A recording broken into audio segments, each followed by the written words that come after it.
patología del envejecimiento. Al igual que la pediatría, la geriatría es una especialidad que amerita muchos conocimientos. Son claves para poder entender al adulto mayor, definitivamente, ¿no? Esta cátedra lamentablemente se hace solo en 3 semanas, cuando debería hacerse mínimo 1 mes y medio, 2 meses. Pero el objetivo de esta cátedra es que ustedes salgan con los conocimientos básicos para poder afrontar cualquier tipo de patología en el adulto mayor, sea la especialidad que sea, sean patólogos, sean endocrinólogos, cardiólogos, urólogos, excepto pediatría, claro, logren atender correctamente al adulto mayor. Entonces, les pido que revisen cada tema que el docente en su grupo de práctica les deja para leer, porque lo hace con un fin, ¿no? El fin es que ustedes adquieran los conocimientos para que puedan afrontar los problemas. Solo son 3 semanas. 3 semanas en que ustedes se pueden enriquecer totalmente de conocimientos. Porque no solamente vamos a revisar geriatría, sino también medicina interna, muchas patologías que van a ser propias del adulto mayor. Entonces es importante.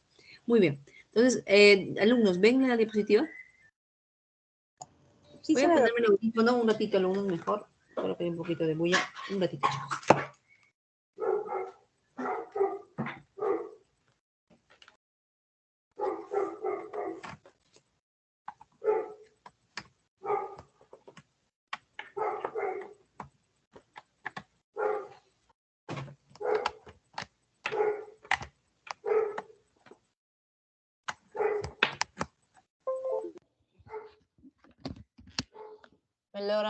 ¿Me logran escuchar, alumnos? Sí se le escucha, doctora. Perfecto. Con los audífonos. Ok, entonces se proyecta, empezamos la clase. Perfecto. Como sabemos, algunos expertos definen el envejecimiento como una declinación progresiva en las funciones fisiológicas que llevan a una menor tasa de capacidad reproductiva, por eso es que hay mucho viejismo, luego ya vamos a hablar de un seminario de disfunción sexual, y supervivencia con el paso de los años. Acuérdense que es un fenómeno universal, o sea, va a afectar a todos los seres vivientes, desde las bacterias hasta los humanos. Entonces, es importante ver que con el desarrollo de la tecnología y los avances en salud, la expectativa de vida ha crecido tremendamente. Entonces, es por eso la importancia de poder saber de geriatría, ¿no? La longevidad ha crecido, muchos, ¿no? Empezando desde los animales, las tortugas, por ejemplo. Por eso, el envejecimiento es un proceso universal, heterogéneo. ¿Por qué heterogéneo? Porque podemos tener 2 adultos mayores de la misma edad y ser totalmente diferentes. Totalmente. 70 años, uno debe ser totalmente vigoroso y el otro totalmente frágil e irreversible, porque cuando ya empieza el envejecimiento, ahora queremos hablar un término realmente que tienen que tener muy en cuenta, porque otra cosa es llegar a la etapa, a la tercera edad, y otra cosa es empezar el envejecimiento en sí, porque acuérdense que va a haber cambios fisiológicos, que lo vamos a ver en el transcurso de la clase de hoy, pero todos los cambios van a estar en constante homeostasis, o sea, equilibrio, pero cuando realmente empiece el envejecimiento, esto va a ser irreversible. ¿Y cuándo empieza el envejecimiento, doctora? Cuando ese organismo alcanza la capacidad funcional máxima. Ahí va a ser el problema, ¿no? Cuando eh, el sistema va a alcanzar la capacidad funcional máxima. ¿Qué quiere decir? El cuerpo humano, ¿no? Es tan sabio que no trabaja en su totalidad, definitivamente. No trabaja en su totalidad, es muy sabio. Se dice que el cuerpo humano solo trabaja de un 25 a 30 a 40% normalmente. Deja lo que resta, que sería un 60 a un 60-70% para un estrés, para ser utilizado en situaciones de estrés. Es lo que quiere decir que el envejecimiento va a llevarse a cabo cuando se acaba estas reservas. Entonces, es un proceso heterogéneo que transforma al individuo sano en un individuo frágil. Ahora ya me imagino hablar de fragilidad con el doctor Sánchez y van a hablar en su grupo también. Cursa con una disminución progresiva de la reserva fisiológica en la mayoría de órganos y sistemas. Reserva progresiva, disminución progresiva de la reserva fisiológica en la mayoría de órganos y sistemas. Lo que quiero decir es que el cuerpo humano es bastante rico. La naturaleza es tan maravillosa que los órganos solo trabajan hasta un 35, hasta un 40% normalmente. Guardan todas esas reservas para que ante situaciones de estrés, por ejemplo, una neumonía, pues puedan utilizar las reservas. ¿Qué pasa con el envejecimiento? Con el frágil, se podría decir, con el adulto mayor frágil. Ya no tiene esas reservas, ya no existen, porque se han declinado. Entonces, a eso vamos a llevar la homeostenosis. La homeostenosis. ¿A qué se denomina homeostenosis, doctora? Cuando esta vulnerabilidad, cuando estas reservas fisiológicas ya no existen y solo queda lo que es para el normal funcionamiento, entonces va a hacer que el individuo se transforme a un paciente vulnerable a las enfermedades y que va a conducir a la muerte. O sea, la reserva metabólica disminuye y por lo tanto puede funcionar normal, ¿no? El organismo, los órganos de forma habitual, mientras no demande esfuerzo, mientras no esté sometido al estrés, porque si no, esto va haber un desbalance y pueden ya tener síntomas, ¿no? O manifestación de enfermedades. Entonces, lo que va a hacer que esta disminución de la reserva hace que el viejo sea más susceptible al estrés, a lo que llamamos la homeostenosis, otra cosa que homeostasis, ¿ah? Homeostasis es cuando trabaja el cuerpo en equilibrio. Normalmente hay cambios fisiológicos, sí. El adulto mayor cambia fisiológicos desde la cabeza hasta los pies. Pero eso está en equilibrio en la mayoría de sistemas. Pero cuando ya se pierde ese equilibrio, que puede ser diverso, por estilo de vida, enfermedades crónicas mal controladas, entonces esto va a llevar a una homeostenosis que va a conducir a la larga a que produzca síntomas y alteraciones ya propias del envejecimiento. Entonces es importante ver todo esto. Como sabemos, acá es un cuadrito muy bonito, con el declinar de los años, hay un declinar fisiológico de los órganos y sistemas, y muchos de ellos interactúan entre ambiente. Acuérdense que para que se produzca enfermedad no solamente es la parte genética o fisiológica, es que interactúen todo, ¿verdad? Pero si interactúan con ambiente, genética, por ahí pluripatología, va a haber una disminución de la reserva funcional, que va a conllevar a presencia de enfermedades crónicas. Esto, sumado a esa disminución de la reserva, va a generar mayor fragilidad y vulnerabilidad con mayor riesgo de complicaciones e incluso la muerte si no se actúa rápidamente. ¿Todo claro hasta ahí, alumnos? Sí, doctora, todo claro. Ya, esos conceptos que queremos que ustedes tengan claros, alumnos, ya, definitivamente, tengan claro. Por ejemplo, em, en la osteoporosis, ¿no? En la osteoporosis, ¿no? Si tomamos, por ejemplo, la pérdida fisiológica normal de la masa ósea, acuérdense que hay una pérdida normal de la masa ósea en la tercera década de la vida. Y observamos que cierto punto va a aumentar el riesgo de presentar fracturas como consecuencia de esta pérdida de la masa ósea, lo cual se va a denominar osteoporosis. Entonces, ya.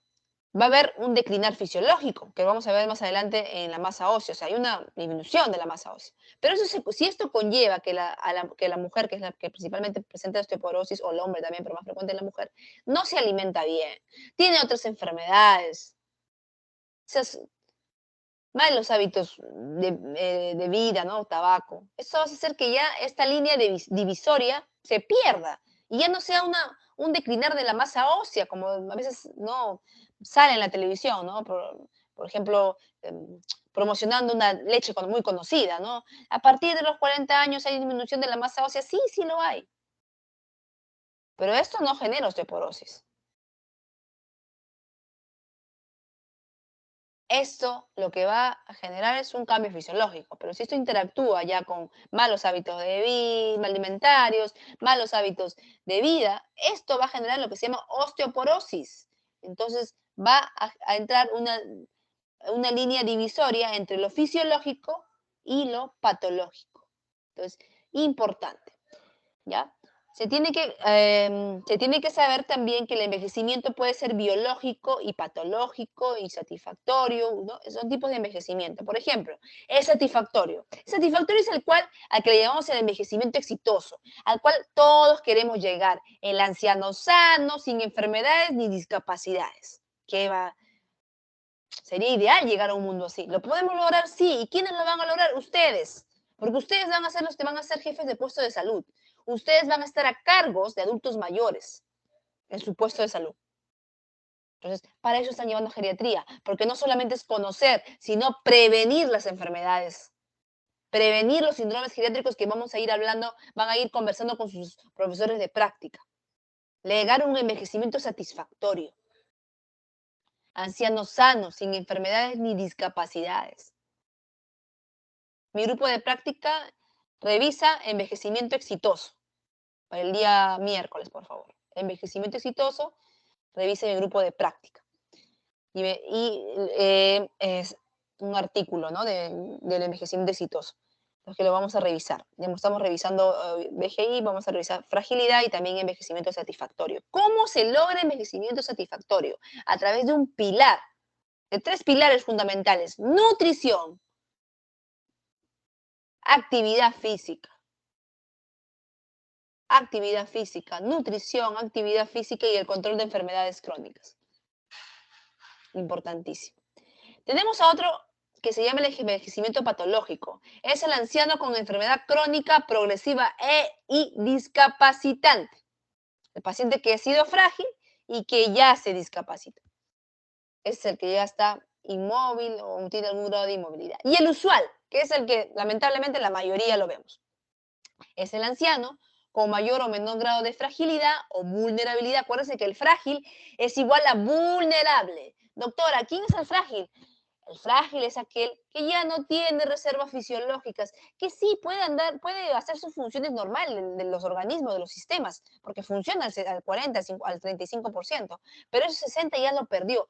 Ante un estrés, ya como no hay reservas fisiológicas, como es frágil, como su mismo nombre lo indica, ¡pum!, lo rompe, se discapacita. Por eso es el tan conocida: doctora, mi papá entraba caminando y ahora ya no camina. Claro, pues, si el interno no hizo valoración geriátrica integral, el interno no detectó fragilidad.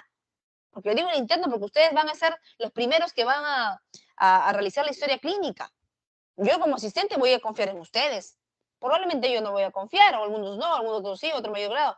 Pero ustedes van a estar todo el día con el paciente. Yo no.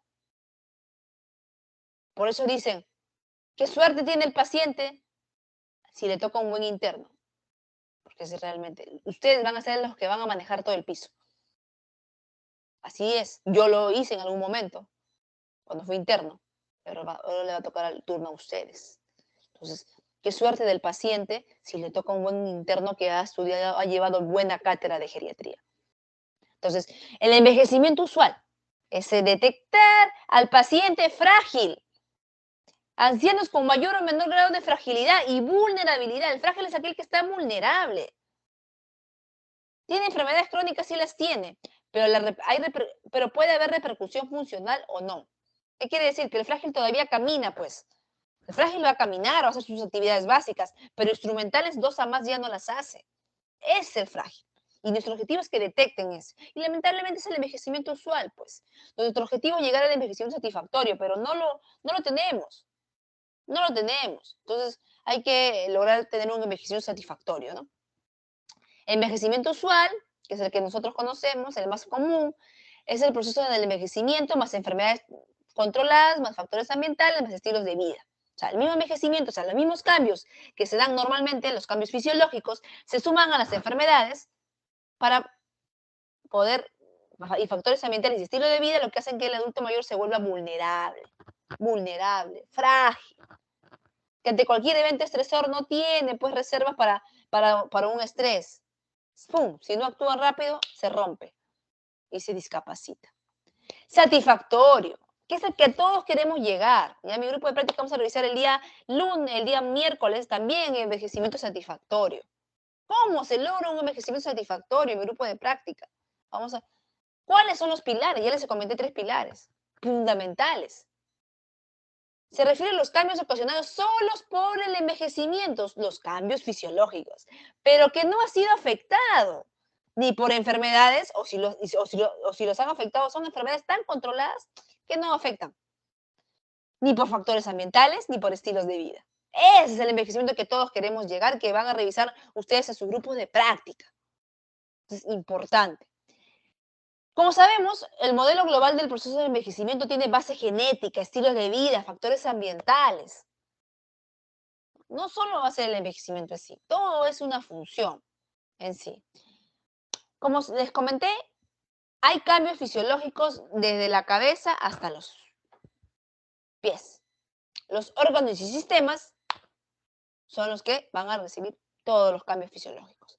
Como se sabe, en la mayoría de los tejidos hay una disminución del número de células, con consiguiente disminución de su peso. La masa ósea se pierde en un 20% en ancianas y hay una disminución de peso de 1 a 2 kilos por décadas a partir de la 4ª década. O sea, se disminuye. La talla disminuye 1 a 2 centímetros por cada década y a partir de los 40 años va a disminuir, ¿no? A partir de esa fecha, de esa década. Chicos, ¿me escuchan bien? Sí, doctora, sí se la escucha. Perfecto. La piel y los anexos también es. Ahora van conociendo por qué el adulto mayor se comporta así, por qué tienen a su adulto mayor encorvado, por qué tienen un adulto mayor más frágil, por qué el adulto mayor con solo toparse o con solo recibir una contusión muy mínima ya está produciendo ese gran hematoma, porque son cambios normales. Y hay que entenderlos o hay que conocerlos para poder entenderlos y evitarlos, ¿no? La piel se hace más delgada, más seca, más transparente, menos elástica, arrugada y de tinte amarillento, pierde grasa subcutánea, glándulas sudoríparas. La piel se atrofia con propensión a formar úlceras de presión e inmovilidad. El pelo se torna gris y se adelgaza. Hay un engrosamiento de las uñas. Hay pérdida del soporte elástico por los traumatismos que pueden provocar ruptura de los vasos, ¿no?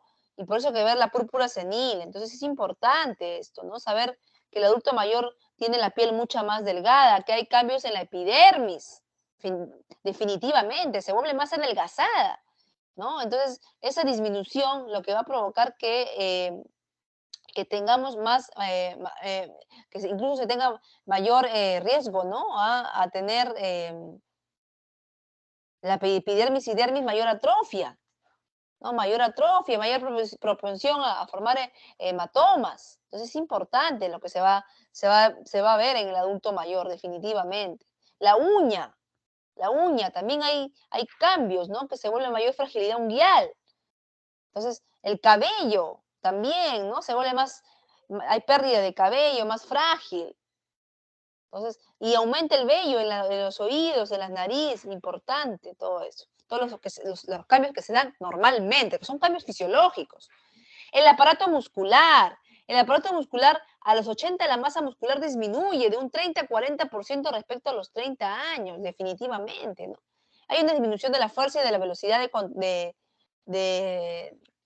contracción debido a la disminución de las fibras musculares, la fuerza de puño disminuye.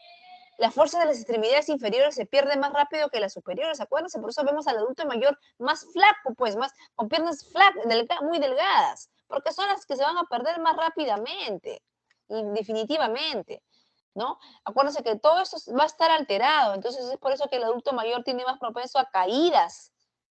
Pero todo esto va a estar, acuérdense, lo que les comento, en equilibrio. Equilibrio.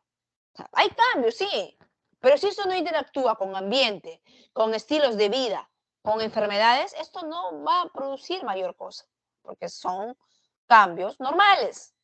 Que sí es cierto, van a producir algunas molestias, pero esto no va a alterar la función, se podría decir. No va a alterar la función. Si ustedes previenen esto con una muy buena alimentación, entonces esto no va a producir enfermedad. Entonces hay que conocer todos estos mecanismos que se dan en la parte muscular para poder evitarlos, definitivamente, poder evitar. El esqueleto. A los 35 años se empieza a perder calcio, que conduce a la osteoporosis y el riesgo de fracturas. Es por eso que ustedes, conociendo esto, tienen que tamizar a través de una densitometría a los adultos mayores o adultos incluso desde antes, especialmente las mujeres que parimos, ¿no? Por eso que perdemos mayor masa ósea, ¿no? Se descalcifica cuando estamos formando al embrión, al feto. Se va a perder masa ósea, que a veces no va a ser nunca recuperada. Y por eso que tenemos que usar más adelante, cuando ya llega a una cierta edad, nos realizamos una densitometría y tenemos la osteoporosis, que es una enfermedad.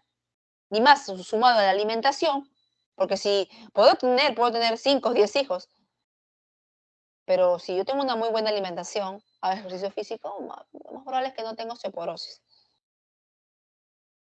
Pero bueno, se puede llevar una muy buena alimentación, es muy rara, ¿no? En un paciente que tiene ya esa cantidad de hijos es un poquito más difícil, ¿no? Es muy raro que se produzca eso. Pero un paciente que tiene 2, 3 hijos y una muy buena alimentación probablemente no tenga la enfermedad que es osteoporosis. La mujer suele perder un 25% incluso, ¿no? Y el hombre un 12% de masa ósea. Las vértebras se aplastan y se pierde talla. Las articulaciones pierden la elasticidad de su cartílago y aparece la osteoartrosis o artritis. Esas alteraciones conducen a la disminución de la motilidad y la realización de las actividades del diario vivir, importantísimo. Cambios en el sistema musculoesquelético, la marcha se modifica, hay un aumento de la base de sustentación, disminución del balanceo, mayor flexión del tronco, alteración de la marcha y el equilibrio, ¿no? Alteración de la marcha y el equilibrio que va a producir a que el paciente sea mayor propenso a las caídas, importantísimo, mayor propenso a las caídas. El corazón, definitivamente el corazón. ¿Va a aumentar su tamaño? Sí, acuérdense que la principal causa de mortalidad en la población anciana y en el mundo entero se deben a las enfermedades del aparato cardiovascular, especialmente las enfermedades isquémicas. Entonces, esa es la verdadera pandemia, las enfermedades cardiovasculares. El COVID solo enmascaró a esta pandemia y ahora todos me acuden con enfermedades de riesgo cardiovascular, todas, las que afectan especialmente el endotelio, ¿no? Entonces, importante conocer que hay cambios, definitivamente, ¿no? Hay cambios. Hay cambios, hay incontables cambios estructurales a nivel del corazón, ¿no? Por ejemplo, aumenta el tamaño de su peso, aumenta el grosor de los ventrículos, como respuesta a la resistencia periférica, hay una hipertrofia de miocitos, ¿no? El endocardio se adelgaza, ¿no? A nivel celular se presenta una reducción significativa de las células de miocardio, ¿no? Definitivamente, y esta pérdida, a la larga, esa pérdida de células va a generar una hipertrofia compensatoria de los miocitos como mecanismo compensatorio. Entonces, esto puede producir, ¿no? Por esa hipertrofia, ¿no? La compensación de esa pérdida de masa celular, perdón, de células, ¿no? A nivel cardíaca. El tejido de éxito conductor tiene una pérdida progresiva de su actividad de marcapaso, por eso genera mayor arritmia y muchos cambios que ustedes lo van a revisar. Tienen en mi carpeta unas serie de cambios que ustedes deben de conocer, ¿ya? Porque no les voy a decir todos los cambios que se producen, porque son muchos cambios que se van a producir a nivel cardiovascular.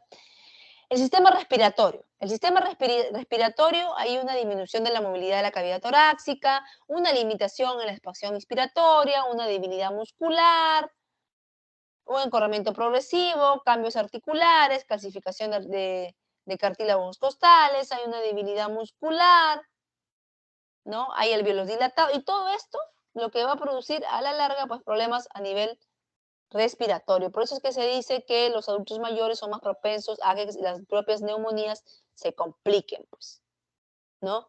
Entonces, es por eso que el adulto mayor fue el que más afectó ante esta pandemia, ¿no? Hasta el COVID, porque sus mecanismos estaban alterados, empezando por los mecanismos inmunológicos, ¿no? Los mediados por anticuerpos, los mediados por células, ¿no? La inmunosenescencia que se dice. Estaba, ¿no? Un problema, ¿no? Los reflejos expulsivos de la tos están disminuidas, el aclaramiento mucociliar disminuido, ¿no? Entonces es importante que producen la primera defensa, que es la tos, está disminuida ese reflejo de la tos. Por eso que no puede tener una muy buena función, los mecanismos de defensa. Entonces, no, es el que más está afectado, definitivamente, ¿no? El mecanismo mucociliar, el mecanismo de oxígeno, como de la tos, es lo que ha habido una alteración definitivamente de estos mecanismos de defensa y que sean más propensos a que las vías aéreas superiores entre cualquier tipo de germen por las fosas nasales, porque no hay este mecanismo de defensa, ¿no? Esa debilidad ciliar que existe. Entonces, acuérdense que eso es importante, ¿no? Y eso es lo que va a tener una disminución. Con el mismo envejecimiento incluso se va a disminuir. El moco es un sistema de defensa, entonces hay una disminución de la producción de moco bronquial, por lo cual va a haber mayor probabilidad de daño y la herencia de microorganismos, importantísimo, ¿no? La tos, es el principal mecanismo de defensa y en los adultos mayores está disminuida, importantísimo. El riñón, hay una disminución progresiva del número de glomérulos a partir de los 50 años. 80 años, la masa renal se ha reducido en un 30%. Hay un aumento del tejido fibroso en la zona medular y el engrosamiento de la membrana basal, una disminución de la depuración de creatinina. ¿Qué quiere decir? Que hay una disminución de la función renal, definitivamente. Por eso es que el adulto mayor lo que tenemos que realizar siempre es una depuración con la fórmula, siempre. Y no guiarnos mucho de la creatinina, porque acuérdense que la creatinina puede estar normal, pero tener una alteración de la depuración. ¿Por qué? Porque como la creatinina su base es a través del músculo y el adulto mayor tiene menor capacidad muscular, entonces no va a haber mucha degradación. Entonces se va a presentar con una creatinina normal y teniendo una falla ya renal. Entonces, por eso siempre a todos los adultos mayores saquen depuración de creatinina, todos, para que puedan modificar los fármacos. Acuérdense que desde siempre modifiquen fármacos de acuerdo a depuración creatinina. Siempre es importante que ustedes puedan modificar antibióticos, ¿no? Génito urinario. La pérdida de elasticidad vesical, la fuerza muscular es menor, lo que facilita la polaquiuria. Laxitud de los tejidos en mujeres, debilidad del esfínter. Sequedad de la vagina. En la mujer la uretra se acorta. En varones hay agrandamiento de la próstata. Hay una tendencia a las hito e incontinencia urinaria. Todos estos cambios que se van a producir. La boca. Hay alteraciones en la mucosa, la lengua, las encías, los dientes, las glándulas salivales que condicionan la disminución del gusto y la producción de saliva. Hay alteraciones en la masticación y la delusión, lo que favorece la aparición de infecciones locales. La serostomía va a favorecer la inapetencia y dificultad de la formación de la delusión del bolo alimenticio. Es por eso que el adulto mayor pues no tiene apetito, porque a veces está seca la boca, se atora, tiene más capacidad de atragantamiento por esta serostomía que puede producir. Entonces ahora van entendiendo por qué su adulto mayor, su familiar, pues no tiene mucho apetito, ¿verdad? En el esófago, como está formado de plexos mientéricos, entonces también va a haber estar alterada, ¿no? Esta movilidad. Incluso hay una disminución de la producción del ácido clorhídrico, ¿no? Que va a hacer que disminuya el fierro, el calcio y el factor intrínseco. La motilidad gástrica está alterada, lo que favorece el reflujo gastroesofágico común en las personas mayores. El intestino delgado. Hay un aplanamiento de vellosidades que al tener una velocidad de movimiento más lenta se compensa la absorción de nutrientes y medicamentos. La absorción va a sufrir pocas modificaciones, pero un tercio presenta disminución de la absorción de los carbohidratos, ¿no? Y va a haber muchos cambios en el intestino delgado, pero lo más común es que se va a alterar la vitamina B12, definitivamente. Por eso es que siempre en el adulto mayor lo que se tiene que buscar es déficit de vitamina B12, porque acuérdense que desde el estómago ya se pierde la función. Por eso es que hay mayor déficit de vitamina B12 en el adulto mayor por este cambio que se da fisiológicamente. En el intestino grueso vamos a tener impactaciones por esa disminución de la movilidad. Hay dilataciones en todo su trayecto, lo que hace más propenso a la enfermedad diverticular y puede también presentarse estructuras vasculares se van a degenerar y aparecen los lagos venosos, lo que constituye la angiodisplasia intestinal. Bueno, el páncreas, también hay alteraciones del conducto pancreático, el hígado disminuye el tamaño, el peso y el número de los hepatocitos, lo que condicionan y podrían llevar a alteraciones del metabolismo de los fármacos y síntesis de proteínas, importante. La composición de las bilis tiene un alto índice litogénico, lo que predispone a la formación de cálculos en los adultos mayores. El sistema nervioso, el cerebro, hay una reducción del tamaño y peso, con disminución del volumen de la sustancia blanca y dilatación del sistema ventricular importante. Entonces, se dice que hay una pérdida de un 30 a 40% de la densidad neuronal. ¿No? O sea, va a haber pérdida, sí, vamos a tener pérdida neuronal, sí es cierto, va a haber pérdida neuronal, se dice incluso a partir de los 35, 40 años ya hay una pérdida neuronal, pero esto, acuérdense, no va a alterar la función, importantísimo, no altera la función. ¿Existe demencia senil? Doctores, no existe. Existe demencia, sí es, pero es una enfermedad. Doctora, ¿pero por qué mi abuelita de 90 años, 80 años se está olvidando las cosas? Ok, podemos tener un deterioro cognitivo, pero hay que buscar si es una demencia o no es una demencia. O simplemente está enmascarada una depresión. O es un deterioro cognitivo leve, que no altera la función. O cuando el paciente dice, doctora, el mismo paciente de 85 años o 90, doctora, me estoy olvidando, doctora. Pero luego me recuerdo, pero me olvido. Lógico, sí hay una pérdida neuronal, sí va a haber algún tipo de pérdida de memoria episódica, ¿no? Pero eso no altera la función, pues. Muy diferente que el adulto mayor venga con el hijo y me comente el hijo, doctora, está perdiendo, ya no se recuerda, doctora, me deja prendida la cocina, doctora. Eso es otra cosa. Me está perdiendo la función de cocinar. Entonces, cuando pierde la función, estamos ante una enfermedad que se llama demencia. No existe demencia de Alzheimer. A diferencia de los anteriores órganos descritos, la visión y la audición sí afectan la función. Esos son los órganos que más se afectan en el envejecimiento. Sí se afecta la visión y la audición. Se va a afectar. Lamentablemente son órganos que sí envejecen mucho. La visión pierde contenido graso y produce efecto de ojos hundidos. La densitud de los párpados puede provocar entropión o entropión. La córnea pierde transparencia y depósitos de lípidos que producen el arco senil. La pupila reduce su diámetro y el iris disminuye la capacidad de acomodación. El cristalino aumenta su tamaño y se vuelve más rígido. Por eso que aparecen las cataratas. Importantísimo. En la audición, el canal auditivo externo se atrofia, sus paredes se adelgazan, el cerumen se torna más seco, con gran tendencia a la impactación. Importantísimo también, ¿no? Por eso que a veces tienen pues cerumen impactado, ¿no? Y a veces tienen vértigos por ese cerumen impactado, o no escuchan por ese cerumen impactado. Importantísimo, ¿no? Hay una pérdida de la audición, sí, una pérdida de la audición. La parte vestibular está alterada, sí, también. Por eso hay mucho vértigo paroxístico benigno. Ya lo van a revisar en su síndrome de vértigos y mareos. El gusto y el olfato definitivamente se va a afectar. Por eso es que el adulto mayor es muy propenso que no le saben las comidas muy bien. Imagínense, y eso sumado a que ustedes, porque el adulto mayor es hipertenso, le quitamos la sal. ¡Wow! ¡Qué terrible comida!, ¿verdad? Y eso sumado a que ya tienen cambios en el gusto, ¿qué va a comer el pobre adulto mayor? No lo va a hacer. Hay que tener en cuenta eso. ¿Qué tanto me va a impactar quitar la sal a las comidas? ¿Cuántos de milímetros de mercurio me va a bajar quitarle la sal a los adultos mayores? Probablemente muy poco. Evitar las dietas restrictivas en el adulto mayor. No deben existir. El adulto mayor debe comer bien, no dietas. Porque si no, sumado al cambio fisiológico de la masa muscular, se va a caer el adulto mayor, se va a caer.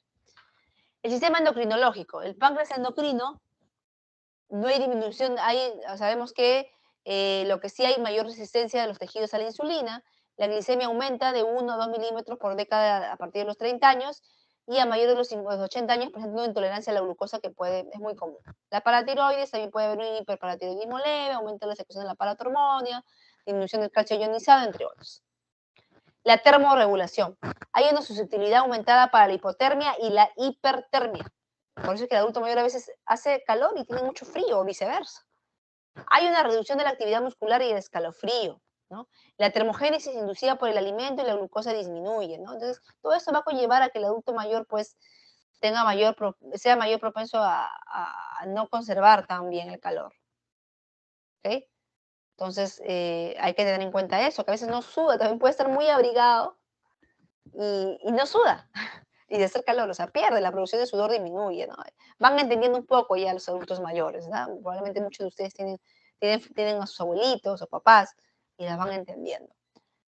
Conclusiones. No siempre es posible diferenciar del envejecimiento normal que la enfermedad sí. Muchas veces es difícil. Por eso que hay que conocer bastante medicina geriátrica.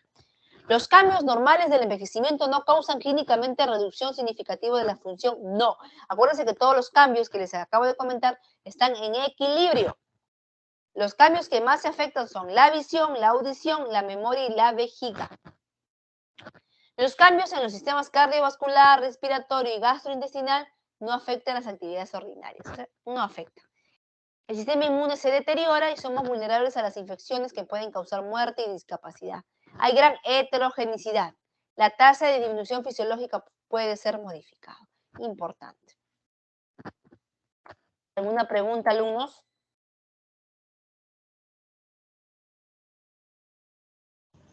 Doctora, una pregunta. Con el Sí. término que mencionó homeostenosis, ¿es un término utilizado en geriatría o es para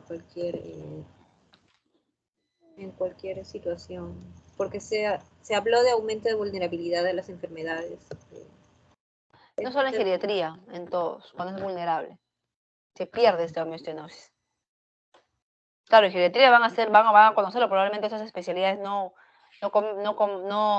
utilicen tanto este término, pero ustedes saben que el cardiólogo, cuando hay una homeostenosis, que quiere decir que hay una pérdida de la vulnerabilidad para que el corazón, ante cualquier evento estresor, pueda combatir. A eso es susceptible. Puede ser aplicado en cualquier especialidad. En cualquier especialidad. No es un término básicamente de geriatría. Gracias, doctora. Doctora, otra consulta. Y cuando se Sí. tiene un paciente que, o sea, tiene ceguera, pero es desde el nacimiento, desde la niñez, ¿es considerado qué tipo de paciente? ¿Es un paciente anciano, pero tiene pues buena calidad de vida? ¿Es un paciente sano, vulnerable? ¿En qué situación se encuentra? O sea, hay tres tipos de adulto mayor, como han visto con el doctor Sánchez. El vigoroso, el frágil y el geriátrico. El geriátrico no lo es definitivamente. Hay que saber si ese paciente que es ciego desde el nacimiento realiza todas las actividades, realiza todas las instrumentales, Nelia. Claro, o sea que se encuentra bueno, dentro de las actividades que puede realizar, ¿no? Que le permiten la carencia Claro, de sería un visión. adulto mayor frágil. Probablemente no realice todas las instrumentales. Las básicas las va a realizar todas, definitivamente. Pero instrumentales por esa limitación va a convertir en un adulto mayor frágil. Probablemente las reservas fisiológicas de algunos de los aparatos y sistemas no esté totalmente al 100%. No tengas esas reservas totales, como normalmente están en un 70% o un 65%. Luego cataloga un individuo frágil. Por eso es que el adulto mayor que tiene problemas en la visión o en la audición tiene más propenso que cuando lo cambies de lugar tenga mayor propenso a tener delirio. Entonces lo catalogaremos como un adulto mayor frágil. Gracias, doctora. Entonces evitar que en ese adulto mayor frágil por la ceguera, que limita funciones como las actividades instrumentales, se rompa. Se puede ser frágil, sí, pero es totalmente independiente, pero es frágil.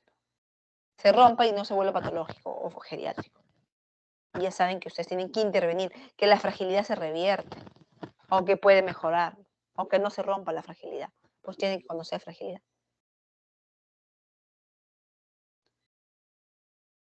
¿Alguna otra pregunta, chicos?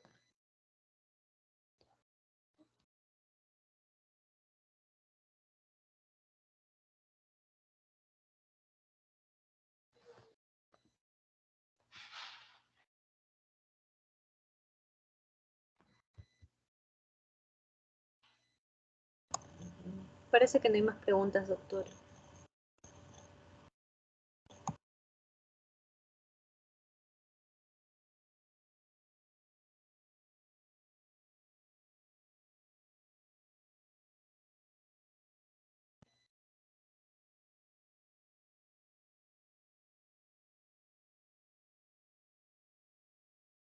A ver, de alumnos, ¿alguna pregunta? ¿Ninguno?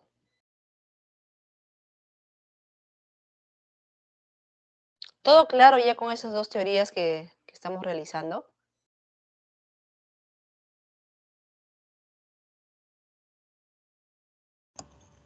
Sí, Sí, doctora. doctora. ¿Sí? ¿Qué tal la clase de BGI? ¿Ya saben realizar una historia clínica geriátrica?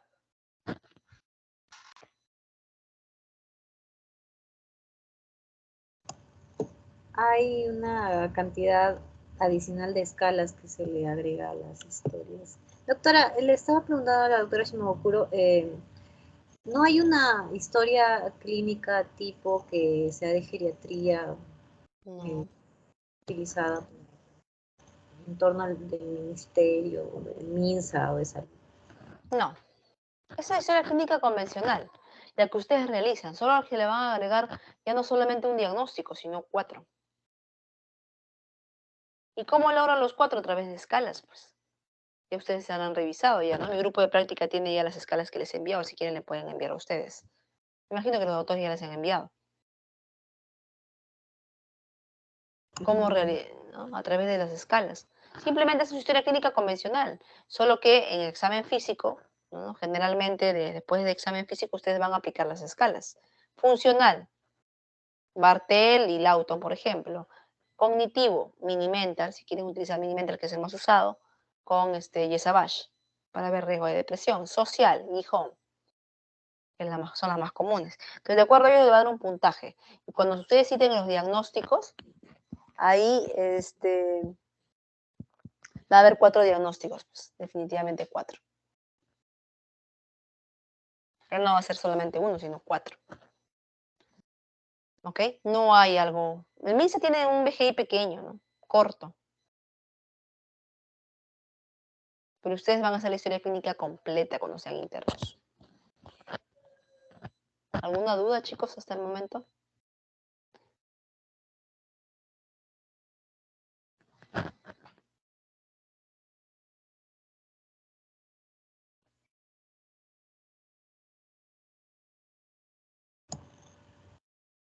Parece que no, doctora. No.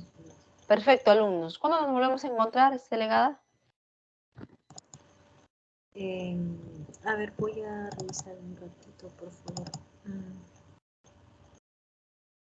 Nos toca la siguiente clase el día 3. ¿Cuándo es 3? Jueves, miércoles. Jueves, delirium en el adulto mayor. Ya, ¿lo podemos hacer a las 5, chicos? ¿Sí? Yo estoy... Hacemos también una seminaria, me parece, ¿verdad? Sí, ese día se inician los seminarios prevención en geriatría.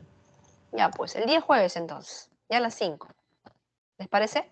Yo tengo turno todo el día, entonces podría ser antes a las 5 que ya estoy terminando la consulta en el hospital. Doctora, Sí, el día jueves tenemos terapéutica. Están diciendo. jueves tienen terapéutica. A las 5. Ya, ni modo, no se Sí. podría. Ya, el jueves entonces a las 7 de la mañana. ¿Ya? La teoría. Está bien, doctora. Jueves a las 7. Entonces, jueves 7 de la mañana realizamos la teoría. Ok, ¿Y el entonces nos seminario? vemos también, los dos. Ok, doctora. Va a ser antes de las 7, voy a tratar que sea 6:45. Programa la reunión igual 6:45, ¿ya? Pero a veces puedo demorar un par de minutos más. Pero generalmente si empieza antes mejor yo estoy en el hospital, ¿no? Voy a tratar de llegar antes de esa hora para poder realizar la clase. Ok, entonces a esa hora nos conectamos. Hasta el día jueves, alumnos. Está Un bien, gusto. doctora. Hasta Gracias. luego. Gracias. Hasta luego, doctora. Hasta luego, cuídense. Hasta luego, doctora Coisen.